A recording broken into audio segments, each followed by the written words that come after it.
just speaking directly into the mic, so make sure that she can hear you well, and we can get started. Are we live? Not, I'm admitting Stacy.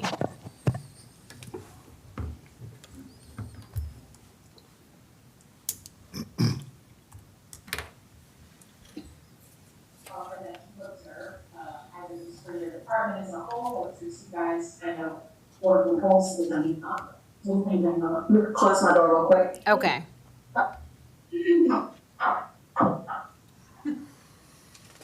Okay, we are live.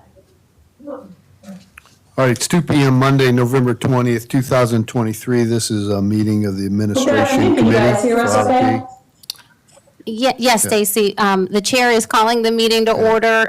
We'll put you, if y'all don't mind putting yourselves in mute until he goes through some of the introductions to the meeting, and then we'll kick it off to you all. But yeah, we can hear you and we can see you. All right, thank you. All right, I'd like to call the meeting to order and acknowledge that the press and the public have been duly notified of the meeting in accordance with the Freedom of Information Act.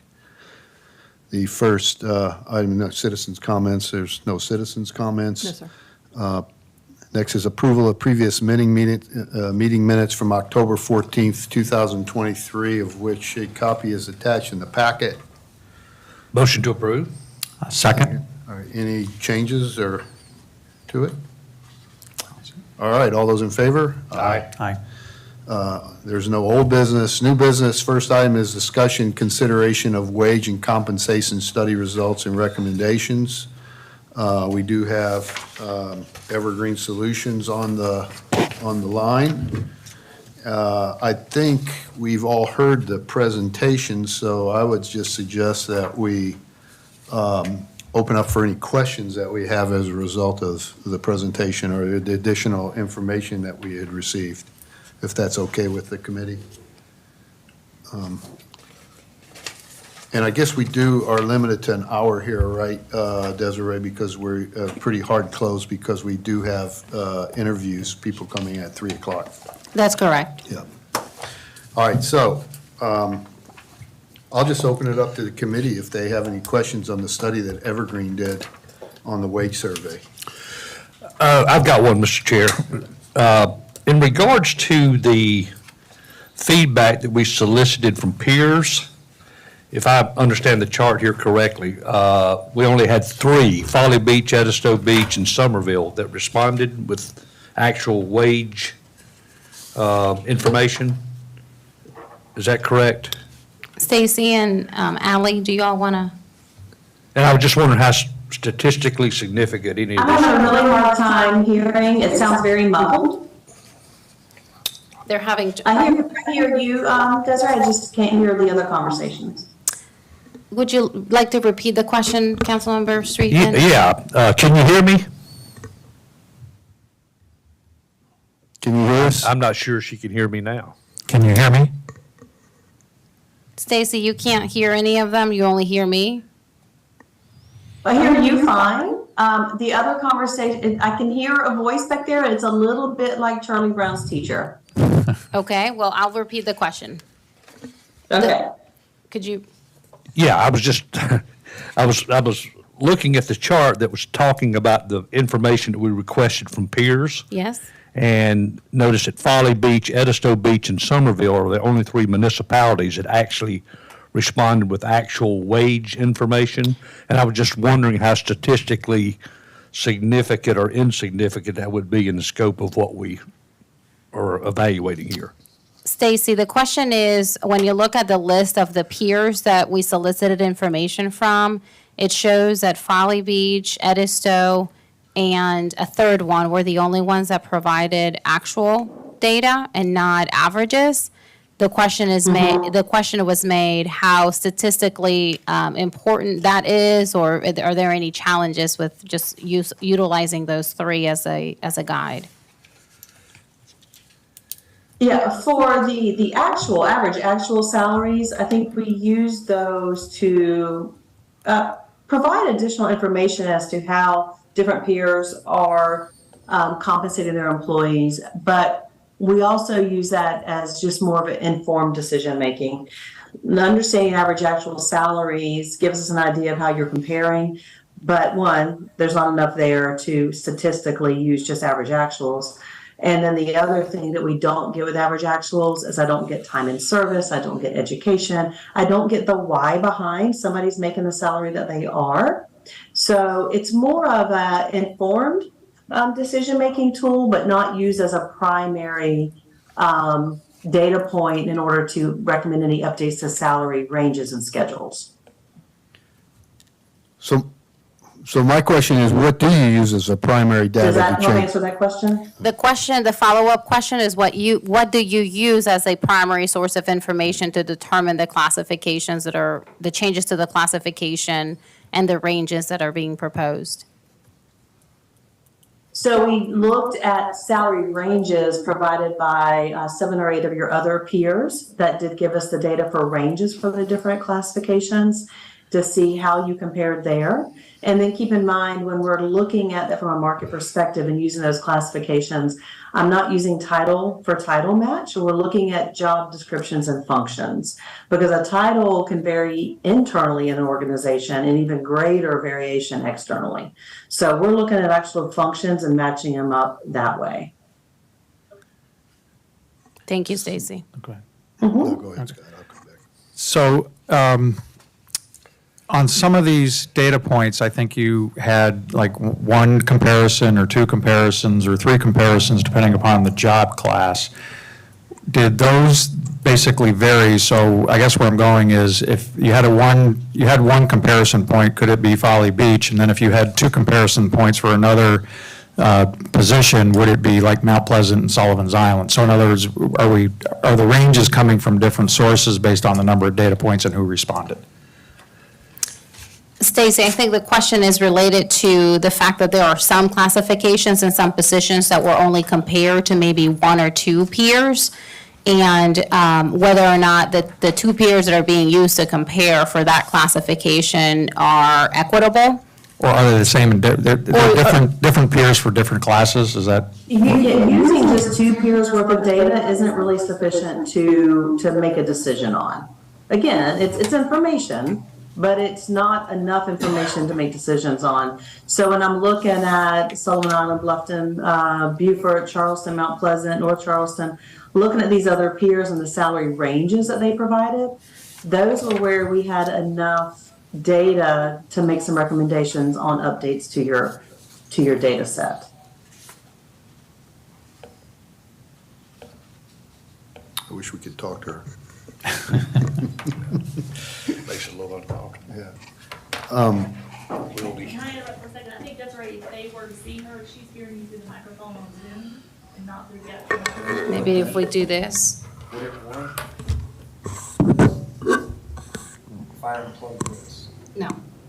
that'll take her off of there. Correct. But I could put it up there. Oh, yeah, we could do Would that be that. all right? But I Yeah. think that's why she can hear you. She's hearing you through the laptop. See, that was- Yeah, well, Took her off the screen. I think that's just off the screen. So we'll pass her down the.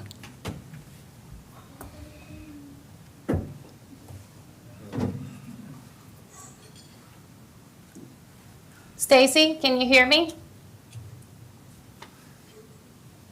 Oh, now we can't hear her. I think we've got, are we on mute? Okay, yeah, click that.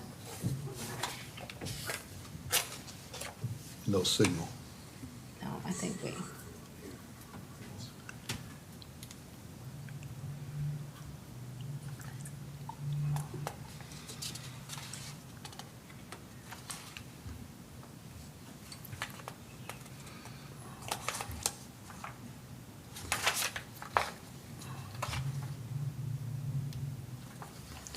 Click yes. What? Can you hear us? Yeah, but we can't hear her. You may be on mute. No. that's not us. No, Well, she was talking, but we couldn't hear her. yeah, but you see how one's on in mute, the other Oh, okay. one's not. Yeah. Can you hear us now? Can we hear you? You can hear us. We can't hear her. It's the, yeah. Is that because you have the speaker to the TVs and not to the computer? That's what we're checking now.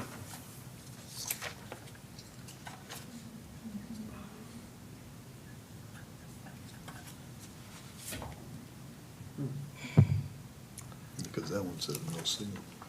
Yeah, because it's not connected. It's showing the TV, but no connection.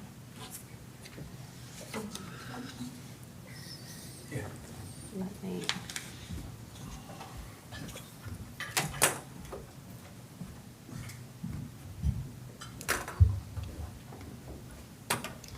Let's connect it again. Yeah, and I think I got my answer from, yeah, You did. yeah, from different sources, it sounds like. Yeah, but I'd like to have some more. Yeah. Yeah, it's unwieldy. Or Okay. solar better. Can you hear us? Better now? Same as it was. Can you hear me? Yes. Oh, how much- how- Can you hear me? Can we, if we put that there? No. I think that'll, Yeah. Stacy, can you hear me? Yes. Okay, great. Can you hear me better now? yes. Yeah, we can hear you fine, you just weren't able to hear us, so, I apologize. No, it was still, like it was filtering out background noise, and so it was only really picking Desiree's voice out. So, I think we have a few more questions now that we don't have to go through a No, training. we actually thought. But it's, this part is critically important to me because it's the basis that we're making all these decisions on, is that we feel comfortable with this data and how these ranges are set. And so, for example, I'm just going to take one, and it's a firefighter. And if I look at this, what average actuals are, the firefighter, we're at 44,548 on an average. I assume you've taken all our classes of firefighters and averaged all the pay divided by the number of people, and that's that average. Is that correct? Yeah, that's how you calculate an average actual, but keep Okay. in mind, average actual data itself, I use that more to just check against. I don't use Okay. that to help define, I don't use those as that leading data point to define updates or changes to your salary schedules. So I guess what I'm getting at very specifically is you've suggested a new set of ranges for all our classifications. And it is unclear to me how you determine those new ranges. How did you use the data that you received from those municipalities? Some, very large, some only giving you averages, and compile it to come up with new range sets. That's a disconnect for me that I'd just like to understand. Sure, absolutely. So when we looked across all of your peers, a couple of your peers only gave us average actual data. And average actual data, like I said, that's the average of those individuals within that classification, what they make. We use that data to look at it against what you're doing with the same classifications and how do those compare, right? And that tells us a little bit of where you're at from a salary perspective, but average actual data is not what we use to really set and define the salary ranges, right? The min to max of each of the different pay grades. What I'm using there is the other salary ranges of your peers, because the other peers did give us salary range information. One or two of the ones that gave us average actuals also gave us salary range data. So that's what I'm looking at to go, how do you compare from an earning potential standpoint, minimums to those maximums for those different classifications? And again, we're not matching. It's a little easier with your ranked level positions, your sworn, because sworn positions, fire, police, EMS, come with a structure already. So we know what a firefighter does, right? We know what an entry level police officer does. But for all of these other classifications, well, the increase levels in those ranks, they look a little different based on different organizations. But your other positions also do different things. So we match them based on those job descriptions, the functions of each of the positions, and compare those functions with an equitable function in another organization and match them accordingly. And then we can look at across the market, what are those percent differentials with the ability to weight them based on the cost of living adjustments. We can weight different peers if we need to based on size. We can include them, we can exclude them to see how much of an impact they're having in your market. But all of those data points are what help us better understand what kind of updates you would need to your salary schedules to make you competitive within your market. And then we look at different type levels of competitiveness. You know, do you want to be 50th percentile, so the top of that bell curve, right? So you got 50% of people below you, 50% ahead of you. That's usually that starting point. Now, where do you need to be in your market? Do you need to be at the 60th, 70th? Some people want to be at that 90th, really leading edge of the market. So we can calculate those placements for you. But that's what we're looking at for ranges. It's not the average actuals, it's those salary range data. Okay, so what, on the most that I see here is like 5, 4 responses on some of these positions that are, like, I'm just curious, out of all those different municipalities that you reached out to, why there's only 5 for a firefighter? Every community there has firefighters that responded with a range. Why are you only using 5? That's going to just be back on the receipt of that data from those peer organizations and who has the management and control of the different firefighters in some of the communities. Some of them are city-based, some of them are county-based, they're cost-shared. So there's just a variation in how different communities support and manage their fire departments. So we could only get 5 peer communities that we could use as a comparison to how we compensate our firefighters? That was based on the available data we got back from those peers, yes, sir.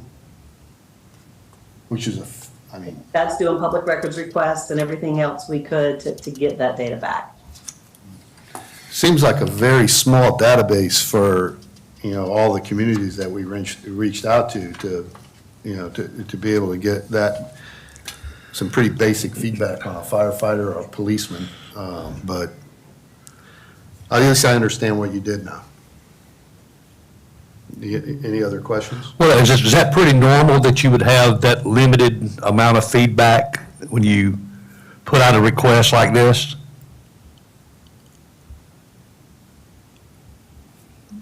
It is. So in South Carolina especially, you end up almost always having to do a public record request, a formal records request to get the data. Some states and some communities are more open with their data and information.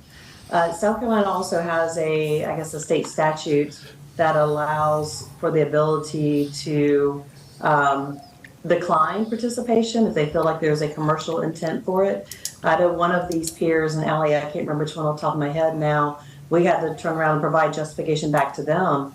But no, this was not for our own commercial benefit, that we were doing this as a study for another public sector organization in the state. And then they finally gave us some data. It's been a challenge, and I would say it's become more challenging with the increased level of competition for quality employees, especially in the public sector. So it's been a little bit more difficult to try to get data from some individuals. A more accurate, it wouldn't be this is a comparison of our peers, it's a comparison against 5 selected communities.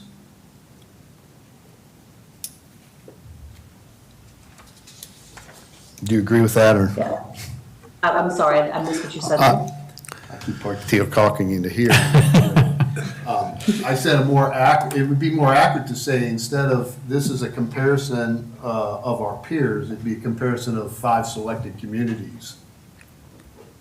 Because there's a lot of communities, there's a list of 20 of them here, but only 5 we were able to get any information to draw any conclusions on. And in some cases, there's 1, and I think you explained that. Positions. Yeah, we exclude some of those when we're looking at them. We also spot check things against a data source called ERI. They are a secondary data source that surveys, actually at the international level, but they survey nationally And again, it's average actual data, but it helps me do a check against what we're seeing in your market versus what I can find out from that data as well to help support it or at least highlight areas I want to go back in and double check. Yeah, and Stacy, this is Scott. I guess to my earlier question, where we have one response per classification or two responses per classification, then we have 6 or 5 in another, is there a way that we can find out, are they different responses from different municipalities for different positions? So in other words, could we be comparing ourselves to Charleston in one instance where we have one response and then two other, Foley and Edisto where we have 2 responses for another classification, so that we've got basically different responses from different municipalities for different classifications. Is that correct? Well, keep in mind the 1, 2, 3s, those are, again, I use that for like an informed data, just to have an understand, because data is helpful, right? Understanding what people are doing where. But as far as from a modeling perspective, I'm not looking at somebody with a data point. I'm sorry, I was just going by your sheets where you outlined specifically the number of responses that were basing your rating. Yeah, I mean, that's there for your information, but it's not built into any kind of regression formulas or anything else. So they were not used to build the ranges or the responses, the number of Yeah, responses. not just one data point, not at all. Mm-mm. They're just there FYI for you. Okay. Okay. So do we want to, Desiree, what's the expectation here? Do we want to go to what solutions are? Is Yes, just as a reminder, for context, the city adopted and pursued a wage and compensation, pretty comprehensive wage and compensation report a couple of years ago. And part of the compensation philosophy that city council at that time adopted included wanting to be competitive and at market for our general positions and leading in public safety. I think with the results of this survey, it's showing us what we have pretty much known throughout the year, and the reason why we requested city council to approve doing a review of our compensation plan is that we are falling behind compared to our neighbors, particularly in the region. And that, coupled with the reality of still having vacancies that haven't been filled in about a year, how long it has taken us to fill some of the vacancies that we have been able to fill, really spoke to us a need, and frankly, an urgent need to review this. And I think there is an expectation or a desire for council to, one, reaffirm the compensation philosophy, and if the city is still in a position of wanting to be leading in public safety and have competitive compensation for all employees, then here are some options that we can look at and see how that would impact our current personnel, our starting salaries for new recruitment, and ultimately, of course, how that impacts the city's budget and in our efforts to plan forward. So yeah, there is a sense of urgency from my part, just because I'm seeing what this, where we have been this year, just how difficult it has been to fill vacancies. Just for example, in the police department, we have 3 vacancies that we've been trying to fill. Those 3 folks did leave to another department. And we are seeing, particularly in the police department, we are seeing a lot of people leave for just changing their careers. We know that the challenges with policing in general in this nation is difficult, but we are seeing people leaving to other municipalities. We are seeing the quality of candidates that we have had that we're working on. And part of the reason why the vacancies have taken so long is people just are not meeting our minimum requirements. Seeing the same thing with fire, paramedics. It's a new initiative that the city started this year. The folks that came to the city, we've hired 3, all have taken pay cuts to come to work with us. So that's another area that the county and other communities have really stepped up because of the challenges with recruitment and filling those vacancies that now we're behind. So the expectation is that we talk about philosophically where we want to be, And we can model what that is depending on department, if we're looking at police and fire separately and general government separately. And hopefully come with a recommendation for city council for implementation. So, oh, go ahead. Well, it's Stacy, right? Or maybe this is to you, Desiree, I don't know who it's to, but as part of the implementation options include increase the ranges and then bring everybody to the new minimum, okay, as one option. Another option would be to do the same thing, except put people within those ranges as where they currently were with the old ranges, with a cap up to 7.5%. In other words, any individual could only go 7.5% higher than where they are today. Is that what that means? Yes, that's what it means. So otherwise, you're maintaining the same relative placement on your schedule and in relation to the schedule and each other, but we're capping it at a 7.5% adjustment. Okay. Then the next one is. Unless it would cost more than that unless that's a higher percentage to bring them to the new minimum. Yeah, it would be the minimum or the greater of. Yeah. Or, I mean, yeah, if it costs more than 7.5%, they're still coming to the minimum. Right, if it goes 9% to get to Absolutely. a new minimum, then the move would be 9. That makes sense. Then the third one is where I need some help. It says step by step, or step to step. And I'm not sure I understand what that means exactly. So what we're looking at there, that's just for your public safety departments only, that they're already on a step plan. That would be maintaining their current step. So if they're currently on a step 4, we would maintain the position of step 4. And this was what the new 4 would be. For the step +1, that's really advancing into your next fiscal year, when you can look at, okay, if they're on a 4, we would automatically advance them to a 5. Then what would that 5 look like? The step to step, the only difference would be there if with your schedules, if for whatever reason a change, normalization of a step amount is different, we would make sure that obviously nobody had less money, right? We're not going to take money away. But otherwise, you're maintaining step placement. It's almost the same as doing a step range penetration or placement that you do for open range. Okay. So it's the same philosophy, the step to step is the same philosophy as the current penetration. You're keeping them in their current step, you're adjusting to what that new step,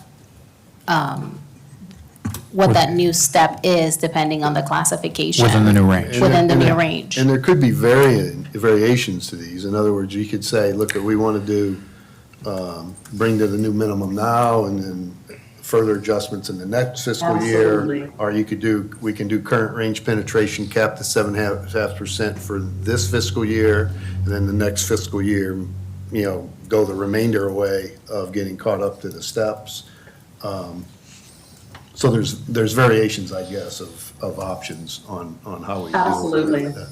Yeah. And some organizations will split it even further. Sometimes y'all are a bit smaller, but some organizations will take and kind of look at a 3-tier approach. So, maybe your entry level, lower pay grade classifications, you're going to do a current range penetration cap at 7.5%. But maybe your upper administration, you're going to do that bring to new minimum approach. Then that way you're kind of addressing, and then the next year, if you need to make any adjustments to kind of catch up the highest end, then you can do that over a 2-year period. But that way you're making those adjustments to lower pay grades, which is more times than not where they're needed. You can make those more upfront, if you will. And then public safety or any area really where they're already on a step plan, it's pretty common to allow people to maintain step placement.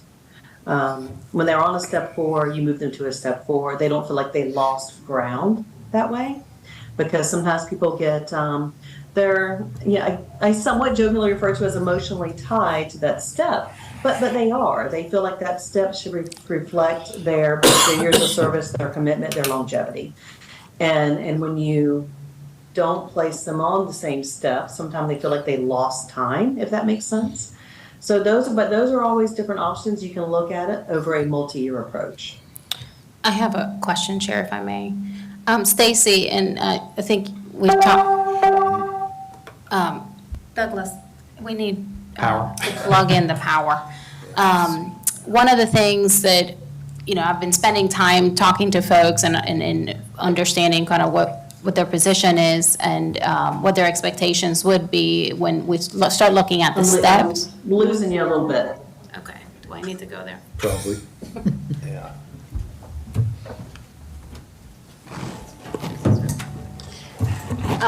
Can you hear me better now? Stacy? Oh, no, my gosh. We lost Stacy. Didn't give us much notice, did it?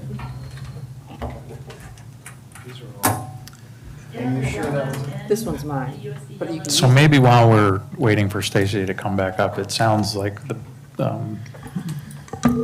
as Rusty, John, and Desiree, and the chiefs too, we should really be focusing in on public safety, but doing something for fire and police and trying to get some recommendation.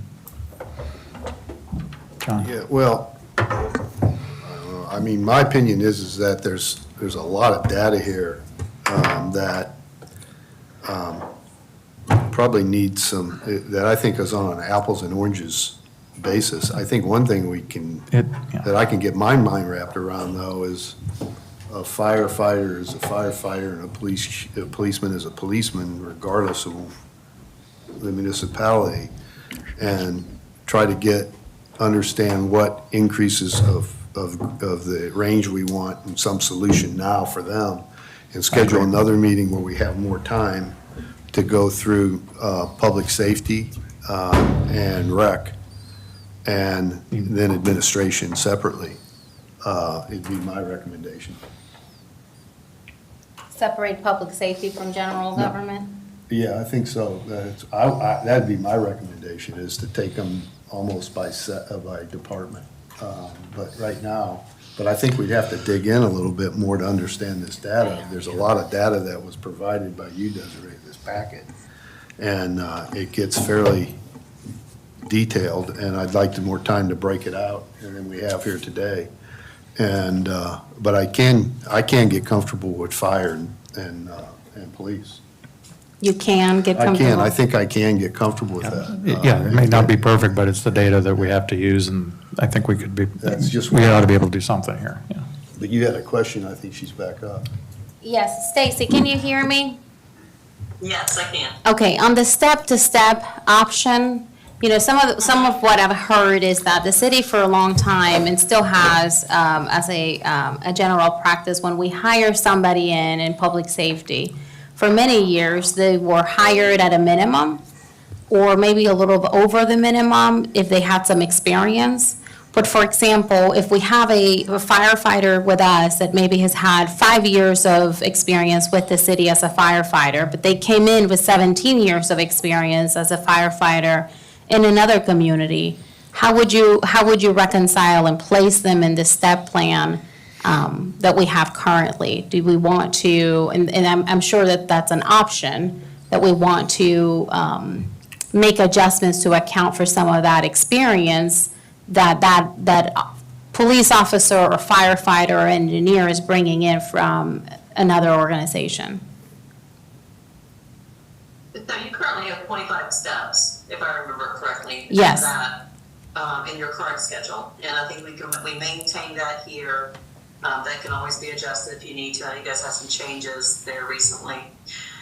But what a lot of organizations will do is value that external experience out at almost a 2-for-1.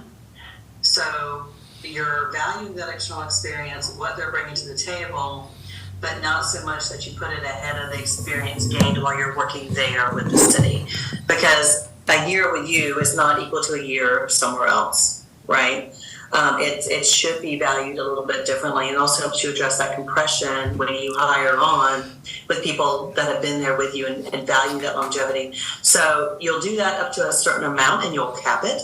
So you've got 25 steps, so maybe you cap it up to step 10. You don't bring somebody in typically beyond maybe a step 10 or a 15. You still give them room to grow in the position. You don't put them ahead of your folks that have been there for a length of time with you, so you're valuing that tenure, and it still acknowledges their experience that they're bringing with them or their education. So that is the most common way that we see people allow for that, and then place them on their new step plans.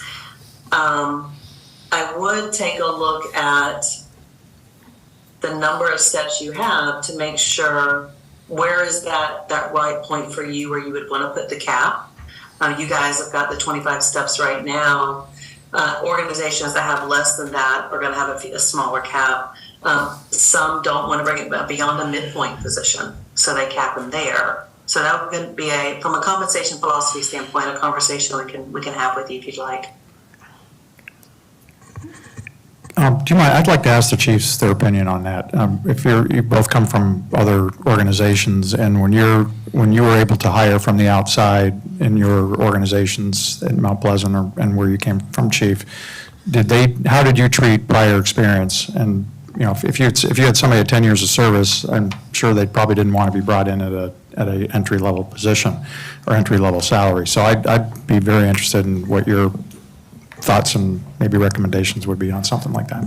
And just for timing, we're at 2:40, so 20 minutes. I'll be Chief, short. if you don't mind going to my chair. I like what she said. I think that would be the standard practice. You got to compensate for that.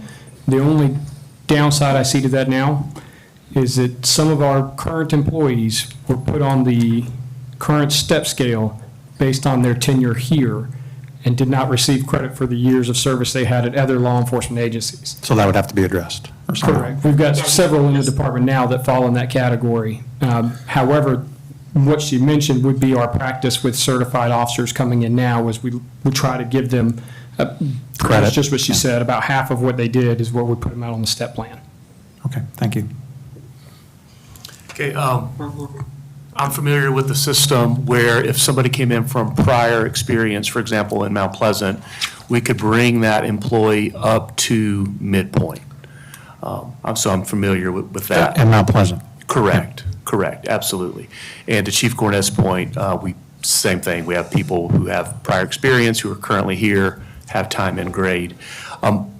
So one thing I would like to mention is for us, our retirement now is not 25 years. It is expanded out with a different classification in the state retirement system and the police officers' retirement system, which Chief Cornett's group and my group were members of. So now that is expanded out beyond 25 years. Our current step schedule just reflects 25 years. So that may be addressed in the study, but it's something that might bear looking at. You're saying it's longer than 25 years now? 30, was it 30 years? 28? Correct, it's 28 years, yes, sir.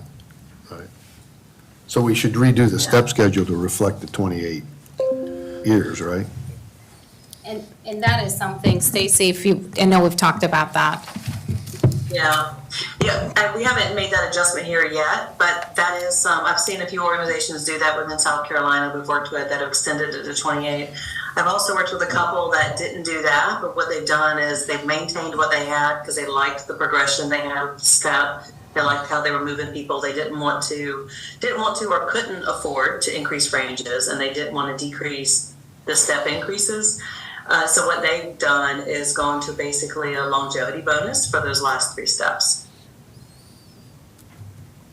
Any other thoughts you So want to share with just us? some things to consider.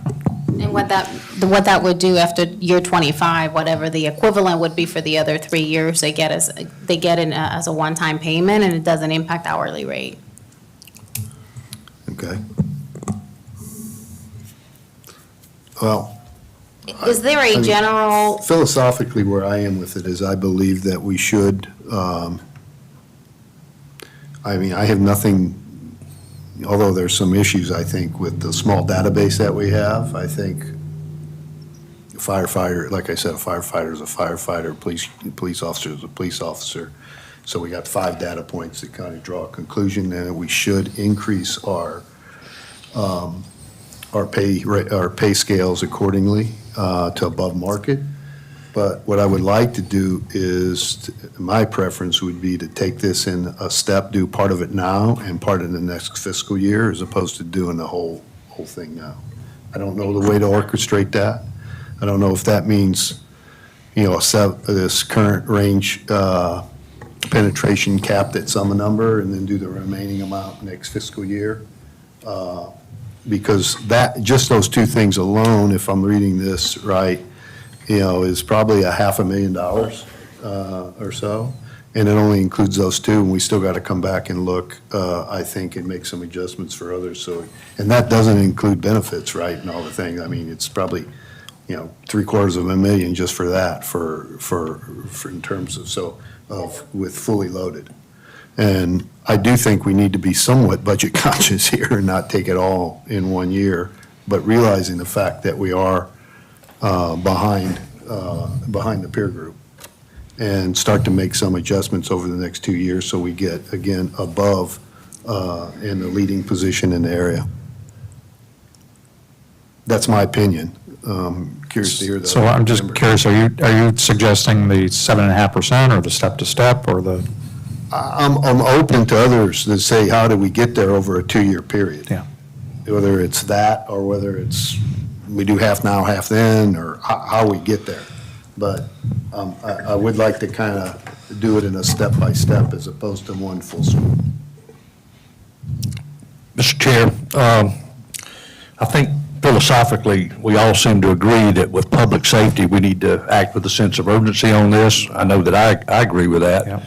And really overall, in terms of the employee outreach survey, we had 81 employees that weighed in on this, which I think is a very high response based on what I've heard. And in pretty much all cases, overwhelmingly, they like the location they work in. They like the opportunity to make a positive impact on the island here. They like their coworkers, their work environment, and the type of work they do. But overwhelmingly, they have told us that adjusting compensation and pay for the cost of living in the local area and aligning pay to be more competitive with market peers are the 2 big items that we need to address. And I know when we get to probably full council at the end of the month here, there will be a lot of conversation we'll have about how much that would be in terms of a % increase, what departments it would entail, whether we do just public safety for now or include all employees in some way. But a couple of things here. I think, number one, we ought to be commending city administration and Evergreen for having the employee outreach survey. I think it's a good thing that we stay on a regular basis with this kind of process in place. And I know that, working on a barrier island,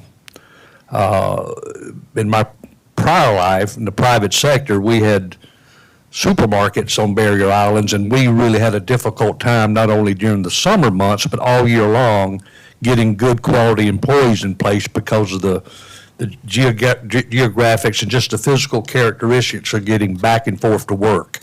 And right now, it just appears, reading the comments that I read, that we have a number of employees, particularly in public safety, that have to work multiple jobs just to get by.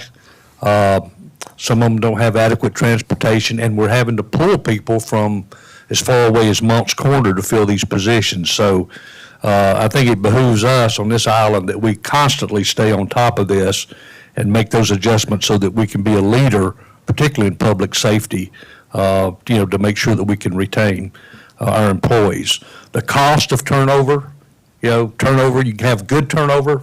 Some of it's good if it's done in the right way, but turnover just for the sake of turnover, where you're losing people because you're not paying them enough or compensating them enough, that's really bad, because then the cost of recruiting, training, hiring people that you really don't know much about their background, all of that has a pretty much a hidden cost also. So you end up spending more money in the long run if you have bad turnover versus good turnover and just trying to play catch up and fill these positions. So I know I'm going to be outgoing on council, so I've only got one more meeting, but I intend that when we bring it up on November 28th, I'm going to be a big advocate for really doing something about what this survey has expressed our employees need to have.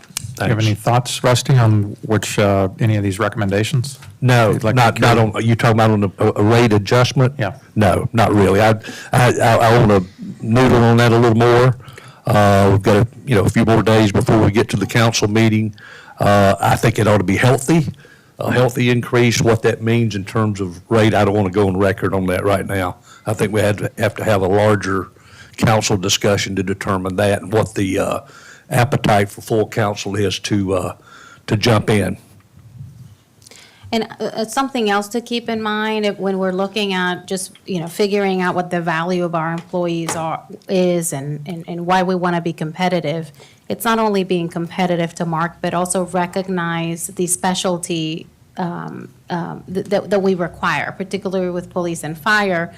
I don't want to exclude everybody else, but with fire, I mean, our firefighters are responding to EMS calls, are responding to water calls. So the amount of training and the type of training and experience that we're looking at is different than what some of the other communities are doing.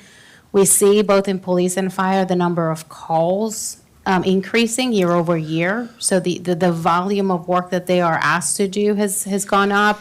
The expectation, the level of service has gone up. And I think that needs to be taken into a consideration when we decide at what level do we want to compensate and how competitive we want to be compared to other communities. Because we would like to be in a position, and from my perspective as a city administrator, it's a much more efficient operation when we have the luxury to select the people that join our team to make sure that they're effectuating the policy as you all want, as the community expects. So I think I said it before, I do have a sense of urgency with police and fire particularly.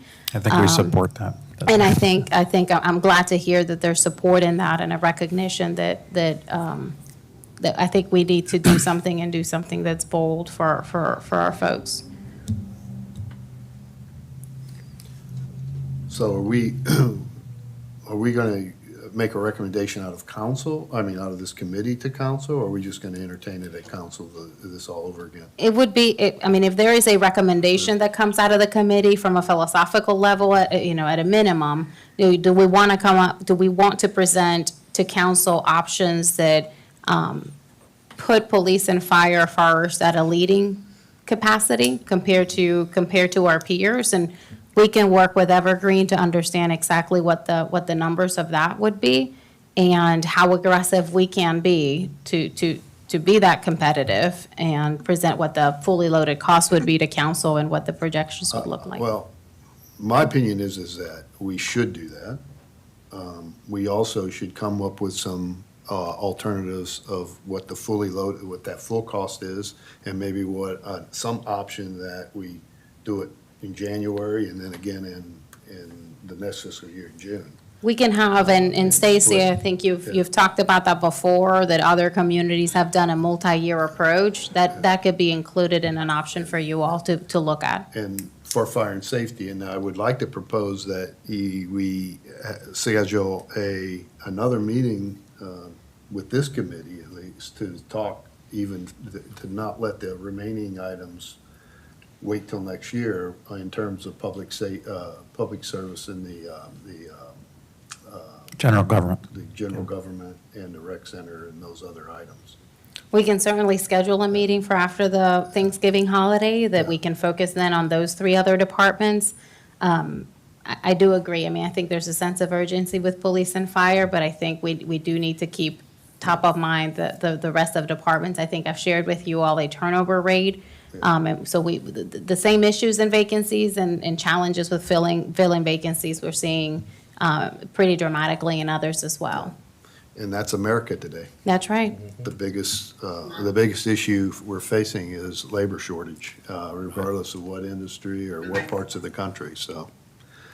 But that would be what I would like to see brought to council, is that we have what the analysis we pay for our MUB market with options, different options to implement. Okay? Does everybody agree? I think that works. Good. Yeah. Yeah. And I think it helps to show the salary changes and the fully loaded. That way, I mean, the salary is going to be the impact of the employees. Correct. Not spending the benefits right now. And then we should get our availability to schedule a meeting the week after Thanksgiving to get later in that week to pick this back up again. Okay? That sounds good. All right? Thank you. Thank you, Stacy. Absolutely, and we'll touch base soon. Thank you. All right, bye-bye. Y'all have a great Thanksgiving. You too. You too.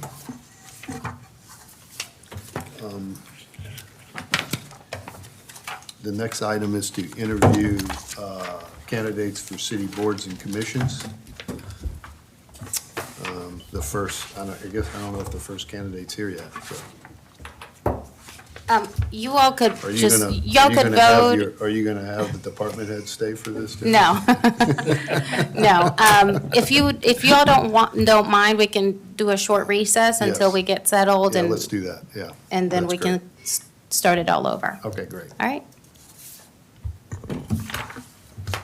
Amy, can you pause the live stream?